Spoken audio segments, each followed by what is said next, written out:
वन्दितं दोदगायिकं ममलं प्रणमामि वर्धमानं तीर्थं धम्मस्कर्तारं शेषे पुण्यतीर्थयरे ससौवसिद्धे विशुद्धस्वभावे समनेयणानदंसन चरित तव वीर्यायारे ते ते सौवे समगं पत्तेगमेव पत्तेगम् वन्दामि वर्तन्ते अर्हन्ते मानुषे खेते किच्चा अर्हन्ताणं सिद्धाणं तर्णमो गणहराणम् अजावयवगाणं साहूणं चैव सौवेसिं तेसिं विशुद्धदंसन नाणपहाणा समं समासेच वसंपयामि समं जतो निवाण संपत्ति। नमस्ते।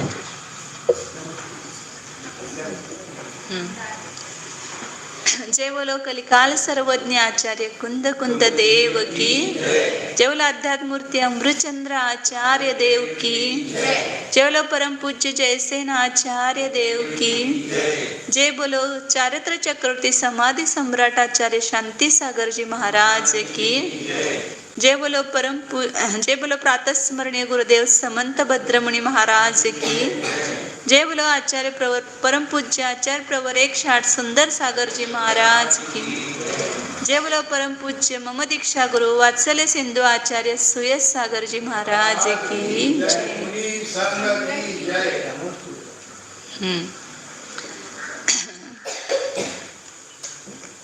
प्रवचन सार कुंद कुंद आचार्य प्रणीत प्रवचन सार ग्रंथ है। इसमें अंतिम पंचरत्न गाथा का प्रारंभ अपन ने किया है।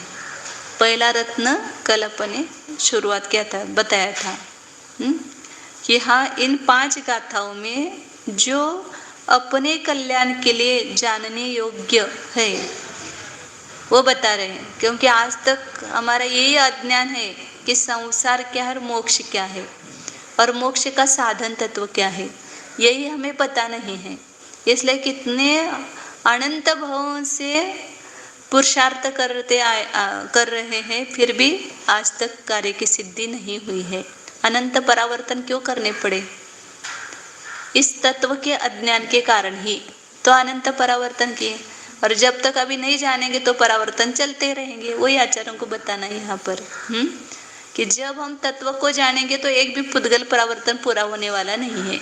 अर्ध पुद्गल परावर्तन के बीच में ही मोक्ष की प्राप्ति होगी। इसलिए इन संसार तत्व और मोक्ष तत्व का स्वरूप न जानने के कारण ही जीव इस संसार में भटक रहा है। तो संसार तत्व क्या है वो समझ में आना चाहिए हमें। हम संसार सब बाहरी देखते हैं, संसार कहाँ है, सब दुनिया में क्या चल रहा है ऐसा बोलते हैं, लेकिन दुनिया मेरी कहाँ है ये अपने को पता नहीं। मेरा संसार कहाँ है? मेरा संसार बाहर नहीं है, पति में, बच्चों में, या मकान में, सोना चांदी में मेरा संसार नहीं है। संसार तत्व मैं स्वयं ही संसार तत्व रूप से आज तक परिणमित हुआ था। उस संसार तत्व का अभाव करने का साधन भी मेरे पास में ही है, वो आगे बताएंगे। यहाँ पर पहले संसार तत्व को उद्घाटित कर रहे, प्रकाशित कर रहे। कल गाथा पढ़ी तो एक बार गाथा पढ़ के फिर टीका पढ़ेंगे। जे अजदा गहि दत्ता ए दे तच्चति निश्चिता समये अच्यंत फल समिद्धं भमन्ति ते तो परम कालम। ये जैसा क्या बोलते हैं ना, शाप बोलते हैं ना, जैसा शाप है ये। वो लोग डरते हैं ना शाप से, तो आचरण शाप है मतलब ये वास्तविकता है कि जब तक हम पदार्थ को नहीं जानेंगे तब तक इस अनंत परिवर्तन में घूमते ही रहेंगे, इस अनंत संसार में घूमते रहेंगे। ये वस्तु का स्वरूप है, यही होता आ रहा है आज तक। तो आज तक संसार तत्व कौन था? मैं ही संसार तत्व था, क्योंकि मैंने ही पदार्थ को नहीं जाना। जिसने पदार्थ को नहीं जाना और जो अपने मन से मान रहा है कि यही मैं हूँ या यही इस प्रकार के पदार्थ है, यही संसार तत्व है वास्तव में। मैंने विचार को संसार कहा है, बाहर के परिसर को संसार नहीं कहा है। संसार किसका नाम है? तो अपने विचार का नाम ही संसार है। जो उल्टा विचार है हमारा, उस उल्टे विचारों से हम परिणमित हो रहे हैं, उसको ही यहाँ पर संसार बताया है। आचार्य टीका में खुलासा करते हैं, उसको पढ़ते हैं। ये स्वयं अविवेकतः अन्यथा एव प्रतिपद्य अर्थ अनित्यम एव तत्वम इति निश्चयम् आरचयन्त्य सततम समुपचीयमान महामोहो मलमलिमस मानसतया नित्यम अज्ञानिनः भवन्ति ते खलु समये स्थिता अपि अनासादित परमार्थ सामान्यतया श्रवणाभासः सन्तः अनंत कर्मफल उपभोग प्रागभार भयंकरम अनंत कालम अनंत भावांतर परावर्ते अनवस्थित प्रत्यय संसार तत्वम एव अवबुद्धताम। ये स्वयं जो वास्तव में स्वयं ही अविवेकतया, हमारा घात किससे हुआ? कर्म से। किससे हुआ? स्वयं शब्द का हो गया, स्वयं अविवेकतः। अब स्वयं का अविवेक है सब जगह, उस कारण से हम इतना दुख का अनुभव कर रहे हैं। जो भी संसार में परिभ्रमण कर रहे हैं उसका कारण केवल अपना अविवेक है, अज्ञान है। वो अनादिकाल से नहीं मिटा है। अब इतना शास्त्र पढ़ते हुए भी कितनी बार सुनते हुए भी हमारा विवेक नहीं जागृत हो रहा है, तो उस अविवेक के कारण ही हमारा क्या हो रहा है? बुरा हो रहा है, हमारा अकल्याण हो रहा है। कब सुधरेंगे हम? शास्त्र सुनकर भी नहीं सुधरेंगे, तब कब सुधरेंगे? ये तो हमारा इसका कारण था, सम्यक दर्शन का, सम्यक ज्ञान का, लेकिन इसको भी हमने क्या बना दिया? कषाय का कारण बना दिया। तो फिर किससे सुधरेंगे? जिससे हमारा दवाई भी हमारी यदि ये बन जाए, रोग का कारण बन जाए, दवाई का ऐसा आचरण हो जाए कि वही हमारे रोग का कारण बन जाए, तो रोग किससे ठीक होगा? ये हमारी दवाई है। तो शास्त्र पढ़ करके तो अंदर में विवेक जागृत होना ही चाहिए। अज्ञान कर बता ना, अज्ञान को सुरंग लगना चाहिए, निकलना चाहिए पूरा। स्वयं अविवेकतः, बस मेरे दुख का कारण कुछ नहीं, मेरा अविवेक, मेरा अज्ञान मेरे दुख का कारण है। न दूसरा, न कोई कर्म, न कोई कर्म आया कहाँ से? वो हमने ही रचा है ना। उसकी रचना किसने की है? या हमारे वर्तमान का जो परिणाम है, विचार है, इसी से कर्म की रचना हुई है। वही कर्म आगे उदय में आता है। लेकिन वो उदय में आते हुए भी हम अपने विचार को जागरूक रख सकते हैं, उससे अपने को अलग कर सकते हैं। यही तो पूरा शास्त्र बता रहे अपने को, कैसे कर्म से अपने को भिन्न करना, कैसे इस शरीर से अपने को भिन्न करना। ये पुरुषार्थ हम अभी वर्तमान में करेंगे तो ये कर्म की श्रृंखला टूटती जाएगी, नहीं तो कैसे टूटेगी वह। तो इसलिए आचार्य कह रहे, इसलिए समझ में आना कि बदल कहाँ करना है।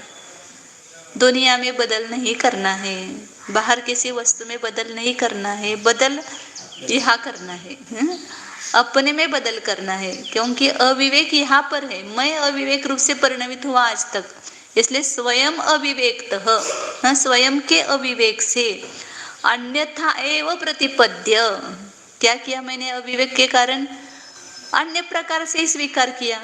जैसी वस्तु है वैसा स्वीकार ही नहीं किया, वस्तु को हमेशा अन्य प्रकार से ही माना।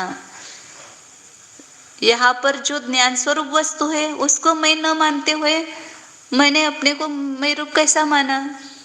ये शरीर रूप या जो भी पर्याय उत्पन्न हो रही है, अनुकूल प्रतिकूल, या जो भी क्रोधादि कषाय भाव हो रहे हैं, उस रूप अपने को माना तो ये अन्यथा रूप मानना हो गया ना। और ये अन्यथा रूप मानना क्यों हो रहा है कि अविवेक, हमको अंदर में विवेक नहीं कि यहाँ पर एक चैतन्यमय वस्तु मैं हूँ और ये सब वस्तु मुझसे भिन्न है, इसका विवेक जागृत नहीं हुआ है। इसलिए आचार्य कहते ना, आ संसारात् प्रतिपदममि रागिनो नित्यमत्ता सुप्ता यस्मिन् न पदम पदम तद विभुत्यत्वम अंधा। ये अंध पुरुषो, देखो आंखें खोल करके हैं, जागृत हो जाओ, विबुद्धस्व, ऐसा कहते हैं आचार्य। मतलब एक ही की आवश्यकता है, केवल हमारे आंखें खुल जाए, केवल हम नींद से उठ जाए तो हम अपना भला होगा, नहीं तो भला होने का चांस नहीं है। कितना भी कुछ पुरुषार्थ करेंगे तो आप कभी सुखी होने वाले नहीं है, आप मतलब सभी कोई भी। तो इसलिए हमने स्वयं मतलब कैसे हम स्वयं स्वयं ही कुल्हाड़ी को अपने पैर पर डाल दिया, दूसरा कोई अपना घात नहीं कर रहा है, हम अपने अविवेक की कुल्हाड़ी लेकर के हम अपने पर चला रहे हैं और उसी से अपने आत्मा का घात हो रहा है। वो शस्त्र छोड़ दो अविवेक का, विवेक का शस्त्र हाथ में लो, विवेक की ढाल लो, शस्त्र नहीं वो ढाल है, हमारे संरक्षण की ढाल है। जो कषाय वार कर रहे हैं ना, विवेक की ढाल सामने करो, बस कषाय पर विजय प्राप्त होगी। ये विवेक की ढाल हम हाथ में नहीं लेते तो इस कषाय के वार, कषाय के शस्त्र के वार हमारे ऊपर होते रहते हैं।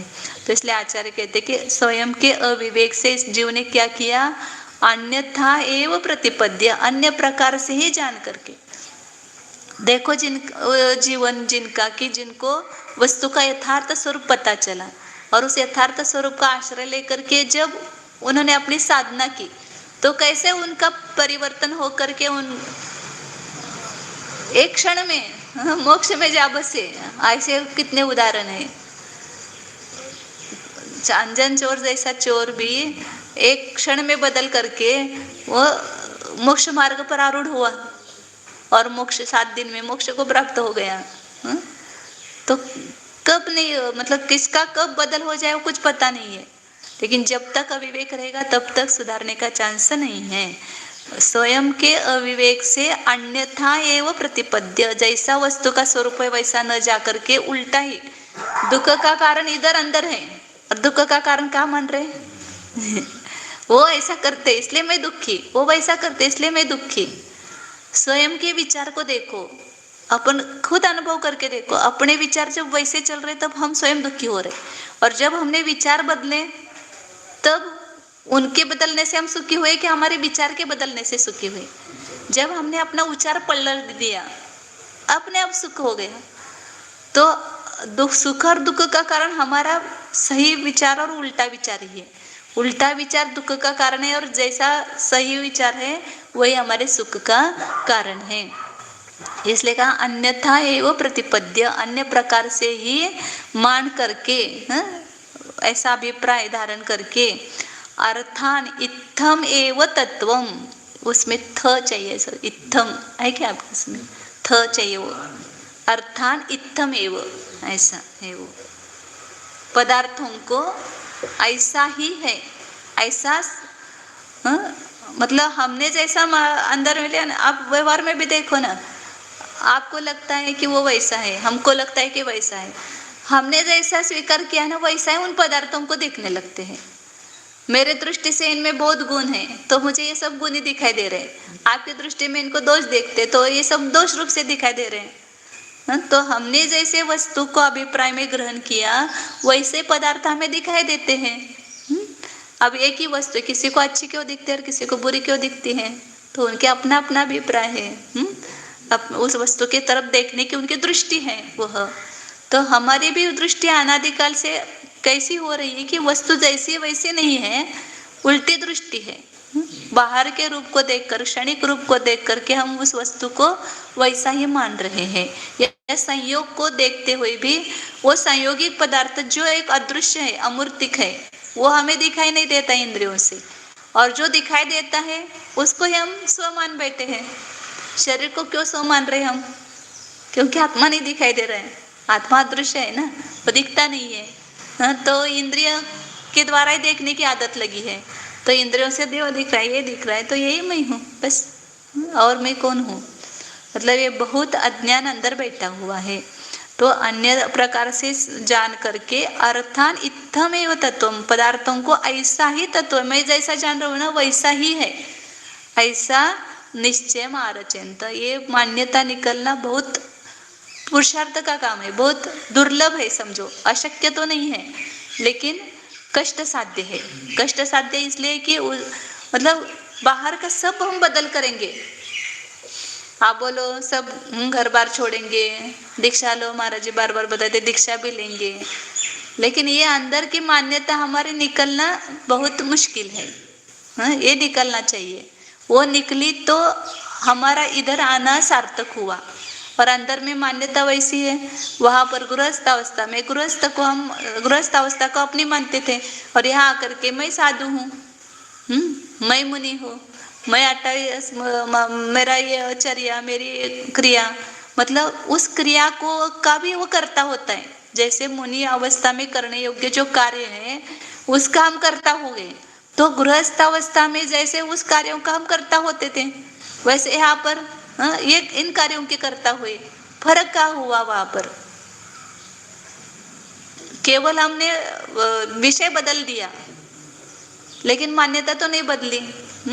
शरीर क्या भी, मैं इतने उपवास करने वाला, मैं इतने 2 उपवास करता हूँ, या मैं अमुक क्रिया करता हूँ, मैं देख करके चलता हूँ, मैं इतना वचन बोलता हूँ, मैं प्रवचन देता हूँ, बस तो पुद्गल की क्रिया का ही कर्ता बने रहे।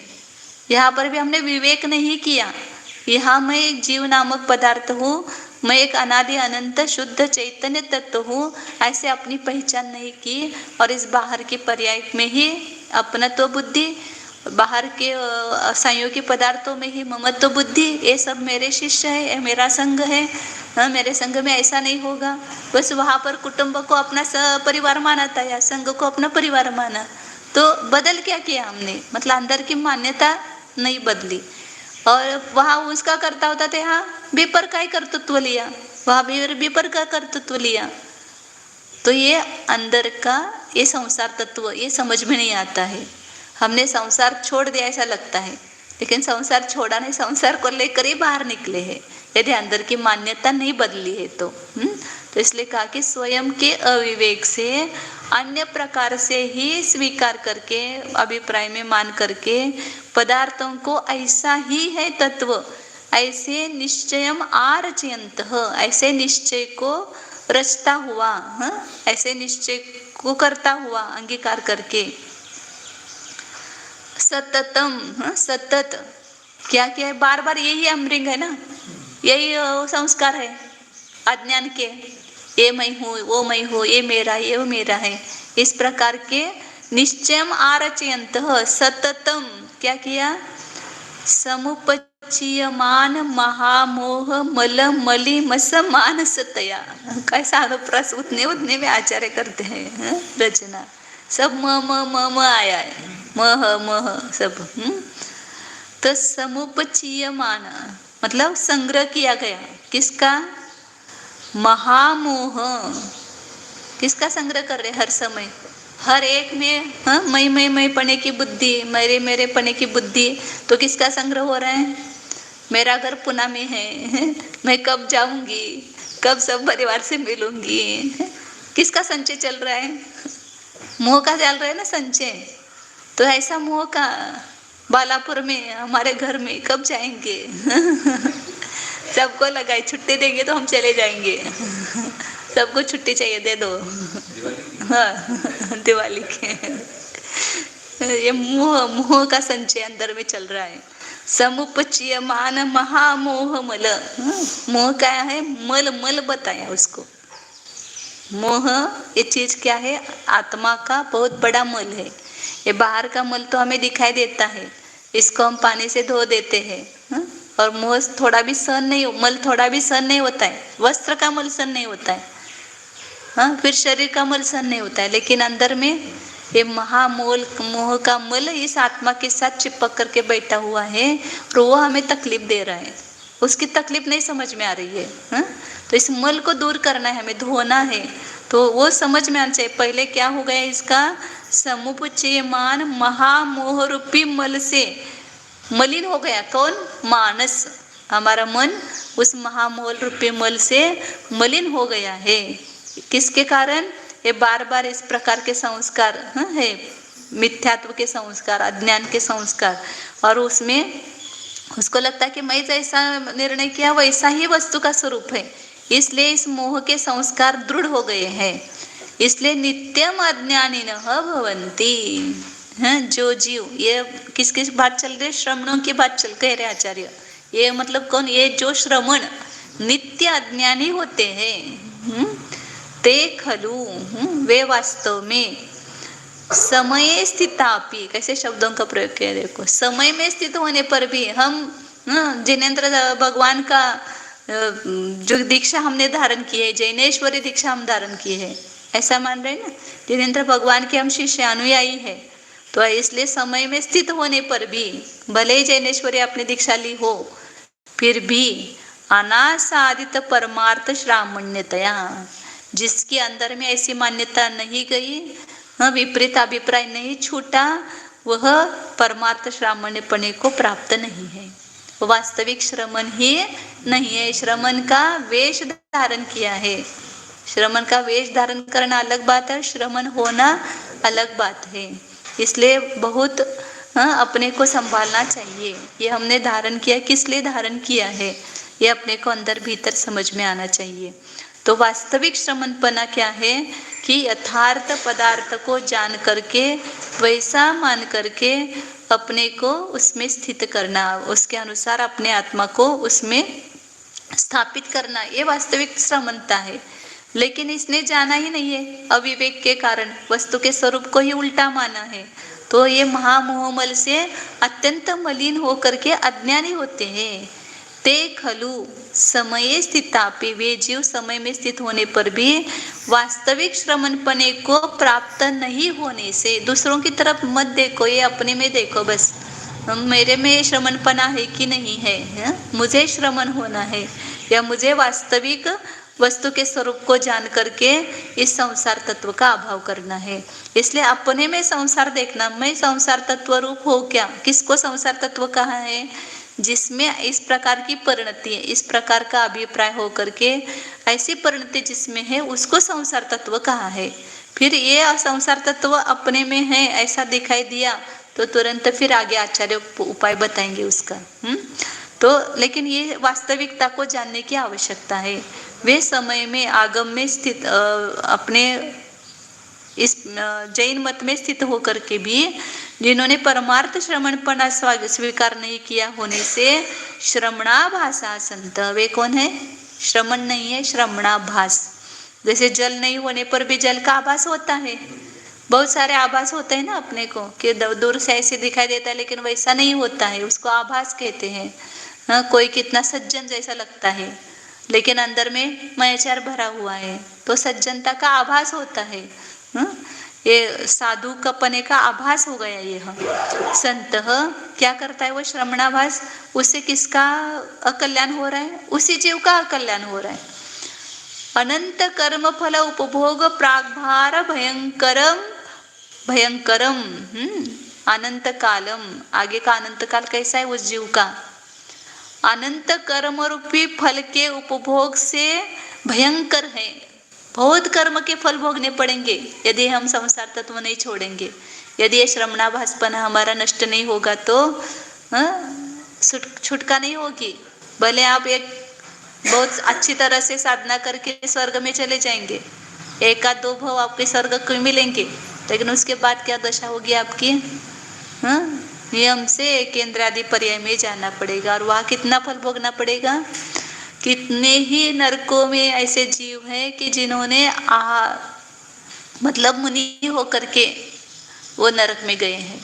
कितने एक केंद्र में ऐसे जीव हैं, झूठे मुनि नहीं, मिथ्या दृष्टि मुनि नहीं, सम्यक दृष्टि मुनि भी, लेकिन मिथ्यात्व में जा करके, मतलब सम्यकत्व में रह करके नहीं, मतलब ऊपर सम्यक तो प्राप्त करके उससे छूट करके, सम्यक तो से संयम से छूट करके एक इंद्रिय में गए हुए भी असंख्यात जीव है, एक दो जीव नहीं है। लेकिन वो निकलेंगे जल्दी, वो अर्धपुद्गल परावर्तन काल के पहले वहां से निकल करके मोक्ष जाएंगे नियम से। उनका संसार तत्व अनंत नहीं है, उनका संसार तत्व मर्यादित हो गया है, चूलों का प्रमाण रह गया है। लेकिन जिन्होंने अभी तक प्राप्त ही नहीं किया है वे जीव अनंत परावर्तन कर सकते हैं। इसलिए कुछ भी हो, एक बार तो मुझे सम्यक दर्शन प्राप्त हो ही, उसके बिना हाँ होना ही चाहिए, ऐसा मान करके हम पुरुषार्थ करें तो अपने भव सब समाप्त हो सकते हैं। इसलिए आचार्य कहते हैं ऐसे श्रवणाभास जिन्होंने वास्तविक वस्तु स्वरूप को नहीं जाना है, अनंत कर्म रूपी फल के उपभोग से जिनका अनंत काल कैसा है, भारी है, भयंकर है, प्रागभार उसके बोझे से भयंकर है। मतलब सब चार गति का स्वरूप, तीन लोक का स्वरूप क्यों पढ़ना है, कितने कितने स्थान है और क्या क्या परिस्थिति वहां पर है, ये सब अपने को समझ में आना चाहिए। ये सब भोग भूमि वगैरह का वर्णन पड़ा, लेकिन वहां जाने के पश्चात क्या होगा, हमारा 3 पल तक सुख से रहेंगे, उसके बाद क्या होगा, उसके बाद स्वर्ग जाएंगे, उसके बाद क्या होगा, उसके बाद एक इंद्र में चले जाएंगे। स्वर्ग से एक इंद्र का भी रास्ता खुला हुआ है। तो इसलिए विचार करना कि ये सब ये क्या बोलते, कहीं जंगल में गए ना तो उस बच्चे को ये करने के लिए, अपने वश करने के लिए कुछ अच्छे अच्छे मेवा मिठाई खिलाते हैं उसको, और मेवा मिठाई खिला करके उसको अपने वश करता है। ऐसे ये जो संसार में भी थोड़े बहुत सुख के साधन या स्थान दिखाई देते, ये भी लुभाने वाले हैं अपने को, उसमें हम लोग जाएंगे, आसक्त हो जाएंगे तो पुनः संसार में भटकेंगे, पुनः उस चोर के हाथ में आ जाएंगे तो पुनः हमें भटकना ही होगा। इसलिए इस संसार के थोड़े से सुख के प्रलोभन के लिए, प्रलोभन में आकर के अपने वास्तविक वस्तु स्वरूपता को मत खो देना। इसलिए कहा कि अनंत कर्म फल उपभोग प्रागभार भयंकरम अनंत कालम। यह अनंत काल कैसा होगा हमारा, अनंत कर्म रूपी फल जिसमें पड़े भोगना पड़ेगा, ऐसे अनंत कालम अनंत भावांतर परावर्त ही, अन्य अन्य भाव परावर्तनों से, भावांतर परिवर्तनों से अनवस्थित वृत्तियां, कहीं पर भी हमारी वृत्तियां अवस्थित नहीं रहेगी। संसार में क्या, इधर से बॉल फेंका उधर गया, उधर से फेंका उधर गया, उधर से फेंका उधर गया, ऐसी हमारी स्थिति हो रही है और होगी आगे, जब तक हम नहीं सुधरेंगे तो। इस भव से उस भव में, उस भव से उस भव में, और एक एक श्वास में 18 बार जन्म मरण करो, जन्म मरण करो। सूक्ष्म पर्याय में जाएंगे, असंख्यात लोक काल पर्यंत। असंख्यात लोक काल मतलब कितना बड़ा काल हो गया। अंतर्मुहूर्त में सूक्ष्म पर्याय, सूक्ष्म जीव पूरे लोक में भरे हुए हैं, कितने हैं, अनंत अनंत सूक्ष्म जीव भरे हुए हैं कि अंतर्मुहूर्त में जन्म मरण चल रहा है उनका। अंतर्मुहूर्त में अपर्याप्त होते, अंतर्मुहूर्त में पर्याप्त होते, पुनः अंतर्मुहूर्त पर्याप्त, पुनः अंतर्मुहूर्त अपर्याप्त। अंतर्मुहूर्त से ज्यादा पर्याप्त नहीं रहता है वहां पर, अंतर्मुहूर्त से ज्यादा अपर्याप्त नहीं। ऐसे पर्याप्त पर्याप्त भव खाली जन्म मरण करते हुए अनंत का असंख्यात काल पर्यंत वहां पर परिभ्रमण करते हैं। और निगोद में किस प्रकार, मतलब सब पढ़ते शास्त्र में तो ऐसा डर लगता है कि अंदर की कहीं अपन कभी ऐसे संयम से और सम्यक्तों से च्युत होंगे, लेकिन एक बार सम्यक्त हुआ इसलिए डर नहीं है। अर्धपुद्गल परावर्तन से तो ज्यादा नहीं है तो निश्चित है, इतना तो निश्चित हो गया है। लेकिन फिर भी अर्धपुद्गल परावर्तन काल भी बहुत बड़ा है, उसमें भी ऐसे केंद्राधिक पर्याय प्राप्त हो सकती है। तो इसलिए इसको डरना चाहिए अपने को। तो इसलिए अनंत परावर्तनों से अनवस्थित वृत्ति है, जिसकी वृत्ति अनवस्थित है, कोई अवस्थित वृत्ति नहीं है। अवस्थित वृत्ति एक ही है, मोक्ष तत्व, बाकी कोई भी स्थिति अनवस्थित ही है। कितने भी अच्छे आप लोग दूसरे दो लोग आज दिखाई दे रहे हो, उनकी वो स्थिति रहने वाली नहीं है। हमें लगता है कि हमारे पाप कर्म का उदय है, हमारे पाप कर्म का उदय, सभी के पाप कर्म का उदय, कोई भी संसार में अवस्थित नहीं है, सब अनवस्थित वृत्ति वाले हैं। एक वही अवस्थित है कि जो मोक्ष को प्राप्त हुआ है, बस। इसलिए हमारा पुरुषार्थ ऊर्ध्वगामी वही होना चाहिए कि बस मुझे मोक्ष तत्व प्राप्त करना है। तो संसार तत्व में एवं अवबुद्धता, ऐसे श्रवणाभासों को संसार तत्व ही, बाहर को संसार ने कहा, श्रवणाभास को संसार तत्व कहा। उसको संसार तत्व ही जानना चाहिए। अवबुद्धता बहुत अच्छा लगता है। हाँ, अपनी गलतियाँ समझ में आती है, अपने में कितनी ये होता है परिवर्तन। अथ आगे हाँ हाँ, कल हो गए थे बात। अथ संसार स्वरूपम प्रकटयति वीतराग सर्वज्ञ प्रणीत निश्चय व्यवहार रत्नत्रय अर्थ परिज्ञान अभावात् ये अपि अथ ये भी नहीं है, ये अयथा गृहीतार्थ अग्रहितार्थ विपरीत ग्रहितार्थ पुनः अपि कथं भूतम् एते तत्त्वम् इति निश्चितः एते ये मया कल्पितः पदार्थः ते एव तत्त्वम् इति निश्चितः निश्चयं कृतवन्तः।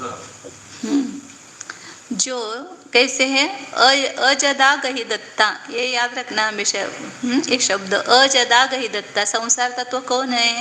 अजदा गहि दत्ता मतलब अयथार्थ गृहीतार्थ, जिन्होंने पदार्थ को यथार्थ ग्रहण नहीं किया है वे संसार तत्व है। तो उसका अर्थ कर रहे हैं कि वीतराग सर्वज्ञ प्रणीत, जिनेन्द्र भगवान ने, वीतराग सर्वज्ञ भगवान ने बताए हुए निश्चय रत्नत्रय व्यवहार रत्नत्रय रूप अर्थ परिज्ञान अभावात। ऐसा उल्टा क्यों मान रहे हैं?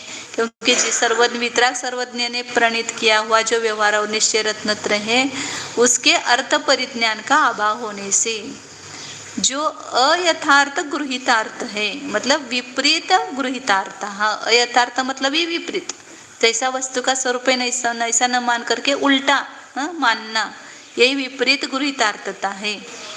पुनरपि कथं भूताः, पुनः कैसे हैं? एते तत्त्वमिति निश्चिताः। यह एक तो पदार्थ को नहीं जानना पहला अपराध है, और दूसरा उससे भी ज्यादा अपराध कौन सा है?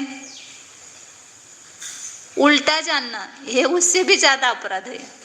कभी हमने नहीं जाना है तो उसकी खोज करते रहेंगे कि वास्तव में क्या है, वस्तु क्या है, उसकी खोज करेंगे। लेकिन एक बार हमने ये पुस्तक मेरी नहीं है, मैंने इसको अपनी मानी, अब मेरी पुस्तक ढूंढने की मुझे जरूरत है क्या? तो आपकी खोज ही बंद हो गई ना। तो ये ज्यादा अपराध है, उससे ही हमारा मार्ग नहीं मिल रहा है, क्योंकि हमने उल्टे मार्ग को हमने सच्चा मार्ग मान लिया। जो हम जा रहे हैं वो सही ही है, फिर सही को ढूंढने की क्या जरूरत है?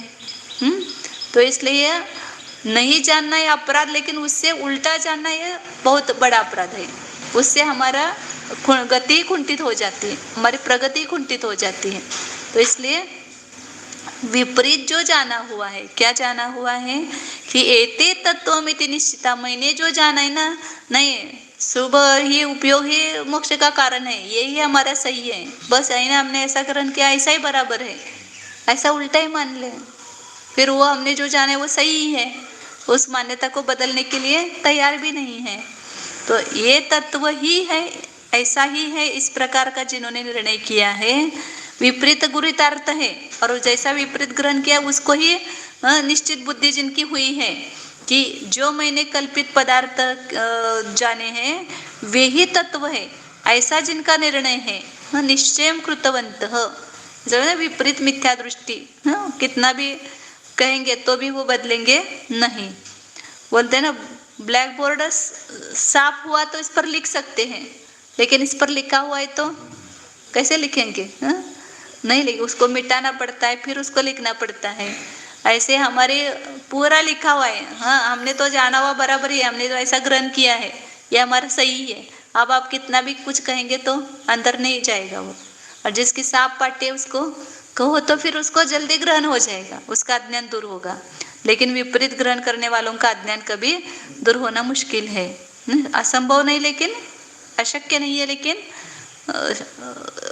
कष्ट से निकलेगा वह। निश्चयं कृतवन्तः, इसलिए वो उदाहरण आता है ना, पहले बताया था कि दो आए थे विद्यार्थी पढ़ने के लिए शिक्षक के पास। एक विद्यार्थी आया, बोला कि मुझे कुछ भी नहीं आता है, तो आप कितना फीस लोगे? बोले कि 50 रुपये है। फिर दूसरा विद्यार्थी आया कि मैंने मैं इतने 1 साल तक ऐसा पढ़ाया वैसा पढ़ाया, सब उसने अपने पढ़ाई की, हाँ, लेकिन मुझे आपके पास पढ़ना है, तो कितनी फीस होगी? मुझे तो सब कुछ आता है। तो बोले तुम्हारी 100 रुपये फीस होगी। पर उसको ऐसा लगा कि वो कुछ पढ़ा लिखा नहीं है, उसकी 50 रुपये और मेरी 100 रुपये कैसे? बोले कि तुमने जो पहले ग्रहण किया ना उसको मिटाने के लिए 50 रुपये। फिर और नया पढ़ाने के लिए 50 रुपये लगेंगे। इसलिए कुछ नहीं जाना है तो जल्दी सुधर सकता है, लेकिन उल्टा जाना है तो उसका सुधरना मुश्किल है। तो ऐसे कितने भाव हमने गमाए हैं। तो निश्चय कृतवंत, मैंने जो ग्रहण किया है वही सही ऐसा मान करके निश्चय किया है। कोई स्थित्वा निर्ग्रंथ रूप द्रव्य समझे अत्यंत फल समृद्धम भ्रमंती ते अतः परम कालम। ये विपरीत अर्थ को ग्रहण करके जो यह मैंने जो जाना है वही सही ऐसा निश्चय किया, वो कहाँ पर? तो निर्ग्रंथ रूप द्रव्य समये, ये निर्ग्रंथ रूप द्रव्य लिंग धारण करके, इस द्रव्य लिंग में स्थित हो करके ऐसा उल्टा मान रहे हैं। मतलब यहाँ पर अब देखो कितने इसमें नवग्रह में मिथ्या दृष्टि कितने हैं, असंख्यात है मिथ्या दृष्टि। तो सब मुनि ही गए हैं ना, अज्ञान लेकर के वहाँ पर गए हैं। मतलब इससे समझ में आता है कि मतलब मुनि होकर के भी अज्ञान निकलना कितना ये है, मतलब दुर्लभ है। मुनिव्रत धारण करना सरल है, लेकिन उसमें रत्नत्रय की प्राप्ति होना दुर्लभ है, क्योंकि मुनि होने पर रत्नत्रय मिलेगा ही ऐसा नियम नहीं है। बहुभाग, एक भाग जीवों को मिलता होगा रत्नत्रय, बहुभाग जीव मिथ्या दृष्टि रहते हैं। ऐसा ये है, उसका अनुपात है। तो निर्ग्रंथ रूप द्रव्य समय, निर्ग्रंथ रूप द्रव्य सम्मत में रह करके भी अत्यंत फल समृद्धम भ्रमंती ते अतपारम कालम। तो इसे ऐसा भी नहीं ग्रहण करना कि हमें मुनि नहीं होना है, ऐसा ये बता रहे किस लिए कि होगा तो इसी में होगा।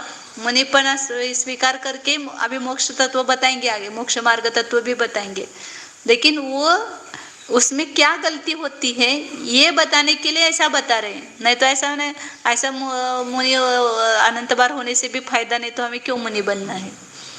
हमें मुनि बनना है, लेकिन जो अंतर की जो ग्रंथि है, मिथ्यात्व रूपी ग्रंथि, उसका भेदन करके मुनि बनना है। या मुनि बन के भी हमें मिथ्यात्व ग्रंथि का भेदन करना है। मुनि बन करके भी उसको समझ में आ जाए कि मेरा अंतर में जो मिथ्यात्व बैठा हुआ है उसको मुझे दूर करना है। तो भी वहाँ पर व्रति भी इसलिए कहते हैं ना प्रतिमाधारी, क्या समय दर्शन होने के बाद ही व्रत लेना है ऐसा नियम नहीं है। पहले भी व्रति बन सकता है, उसके बाद में समय दर्शन हो सकता है, ऐसा कोई किसी का ये नियम रूल नहीं है। तो इसलिए कहते हैं कि अत्यंत फल समृद्ध वह पर संसार में भटकते हैं। कब? अतः परम कालम, यहाँ से वर्तमान काल से लेकर के आगे अनंत काल तक परिभ्रमण करते हैं। कैसे परिभ्रमण करते हैं? द्रव्य क्षेत्र काल भव भाव पंच प्रकार संसार परिभ्रमण रहित शुद्धात्म स्वरूप भावना चित्तः संतः परिभ्रमन्ति। कैसे परिभ्रमण करते हैं? द्रव्य क्षेत्र काल भव और भाव, ये 5 प्रकार का संसार है। द्रव्य संसार मतलब क्या कि पुद्गल नवपुद्गल कर्म नवकर्म को ग्रहण करना, ये द्रव्य संसार सामान्य रूप से कहते हैं। क्षेत्र संसार क्या है? सब प्रदेशों पर उत्पन्न होना, लोक के सभी प्रदेशों में जन्म मरण करना, एक क्षेत्र संसार है। काल संसार क्या है? सभी उत्सर्पिणी और अवसर्पिणी के समयों में जन्म मरण करना, ये काल संसार है। भव संसार क्या है? सभी तिर्यंच मनुष्य देव नारक इत्यादि सभी भवों को, सभी प्रकार की आयुओं को धारण करना, ये सब भव संसार है। और भाव संसार क्या है? जो कर्म बंध के कारणभूत सभी प्रकार के परिणामों को करना, वो भाव संसार है। ये स्वरूप बताया। अब एक एक परिवर्तन कितना बड़ा है क्या है, इसका तो बहुत बड़ा गणित है, कैसे पूर्ण होता है एक एक परिवर्तन। कितना बड़ा है, एक द्रव्य परिवर्तन होने के लिए भी कितना काल लगता है। ये सब आप परिवर्तन देखेंगे ना तो समझ में आएगा कि उसमें एक द्रव्य परिवर्तन में एक से दूसरी जगह जाने में अनंत काल लगता है। गृहीत वर्गणाओं को अनंत बार ग्रहण करता है तो कितना काल जाएगा, अनंत काल जाएगा ना। अनंत काल मतलब कितना काल है, कितने भाव जाएंगे हमारे। हाँ, फिर उसके बाद अगुरुहित वर्गणाओं को ग्रहण करता है, फिर मिश्र वर्गणाओं को ग्रहण करता है। ऐसे सब जो बताया है गणित वो सब अपन देखेंगे तब समझ में आता है कि काल पर ये परिवर्तन का काल बहुत बड़ा है। एक परिवर्तन का काल इतना बड़ा है और इस जीव ने तो अनंत भोग किए, लेकिन ये सभी पांचों प्रकार के संसार इस मेरे शुद्धात्म तत्व में नहीं है। इन 5 प्रकार के संसार परिभ्रमण से रहित ऐसा जो शुद्धात्म स्वरूप है, मेरे जो शुद्ध चैतन्य आत्मा का स्वरूप है, उसकी भावना से जो च्युत हुए हैं, इस शुद्धात्म स्वरूप की भावना से च्युत हुए जीव इस अनंत इसके इस यहाँ से आगे अनंत काल तक परिभ्रमण करते हैं। कम आगे परम कालम अनंत कालम नारकादि दुख रूप अत्यंत फल समृद्धम। इसके यहाँ से आगे अनंत काल तक परिभ्रमण करते हैं। कैसा है वो अनंत काल? अनंत काल में क्या होने वाला है इस जीव के?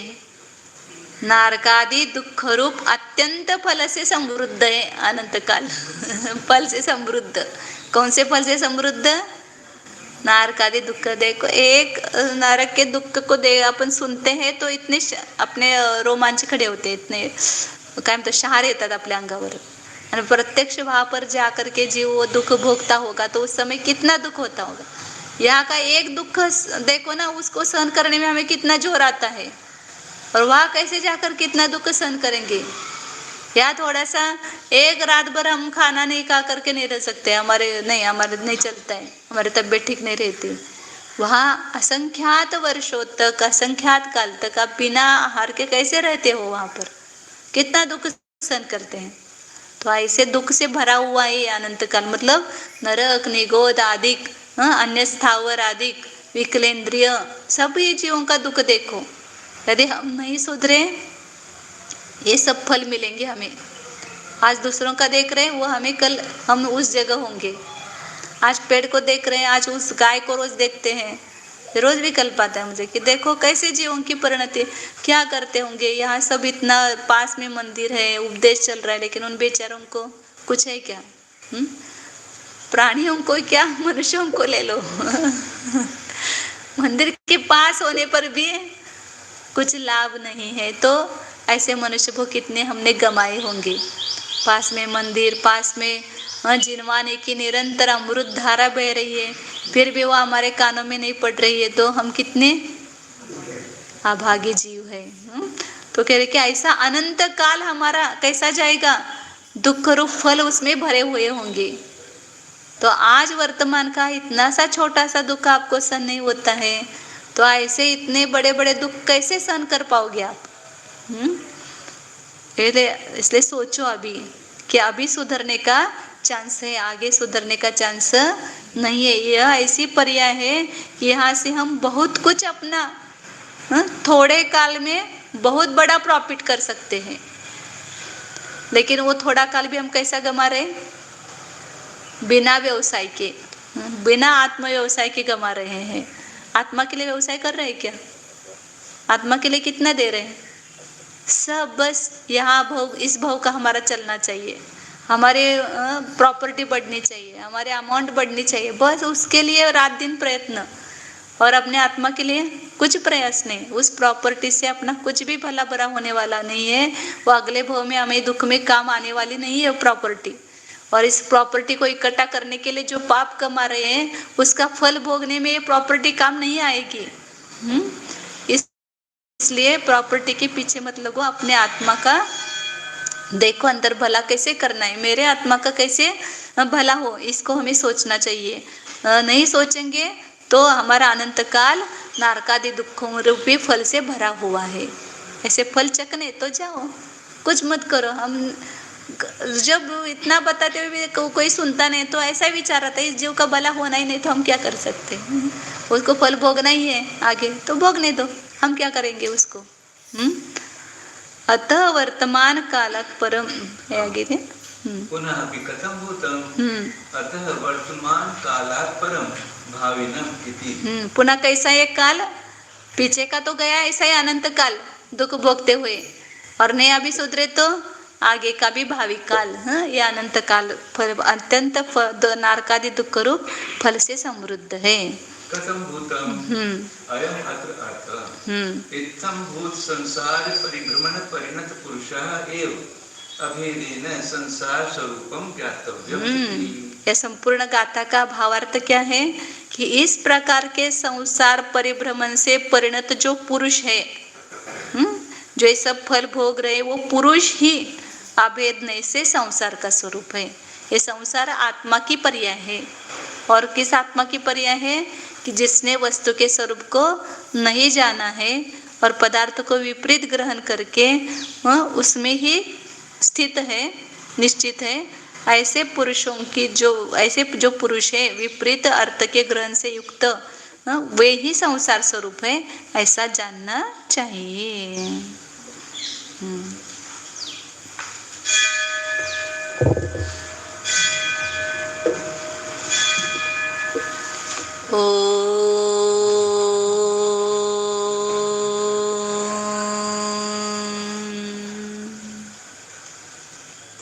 जानिए, यह मैं शुद्ध चैतन्य स्वरूप जीव तत्व हूँ, ज्ञान दर्शन स्वरूप हूँ। देखो अपने को भीतर, मैं कौन हूँ, वास्तविकता देखो।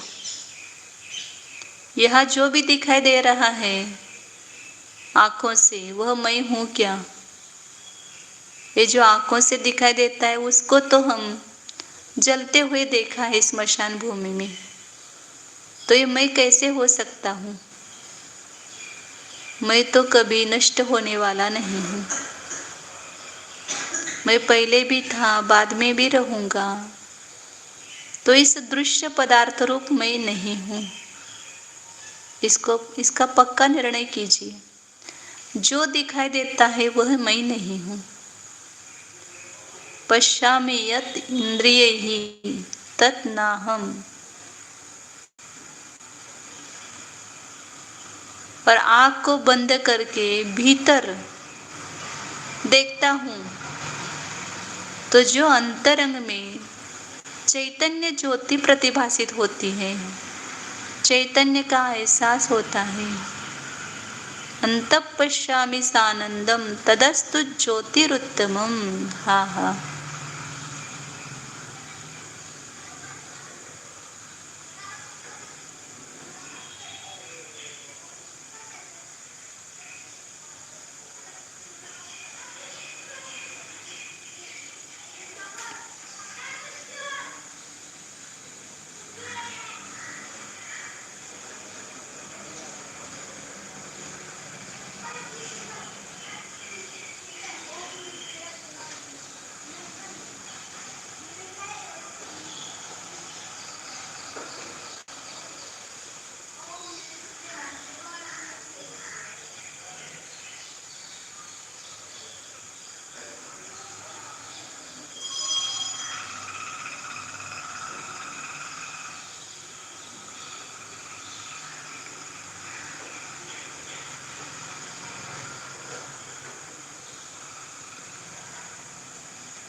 जो अंतरंग में चैतन्य की प्रतीति हो रही है, बस ये चैतन्य ही मैं हूँ और मैं कुछ नहीं हूँ। इतना ही मेरा अस्तित्व है। जानो इसको।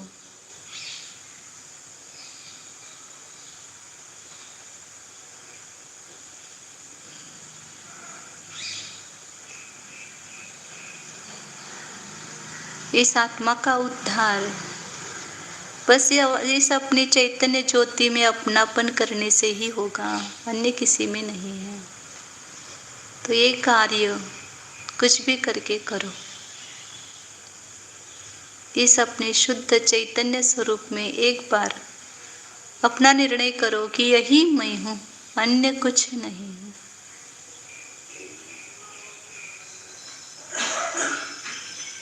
शुद्ध चैतन्य स्वरूपो ज्ञानानंद स्वरूपो टंकोत्कीर्ण ज्ञायक स्वरूपो नित्य निर्मल चैतन्य ज्योति स्वरूपो शुद्धोऽहम् एकोऽहम् ध्रुवोऽहम्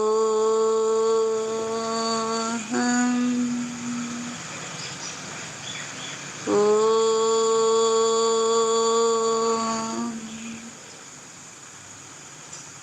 विसर्जन।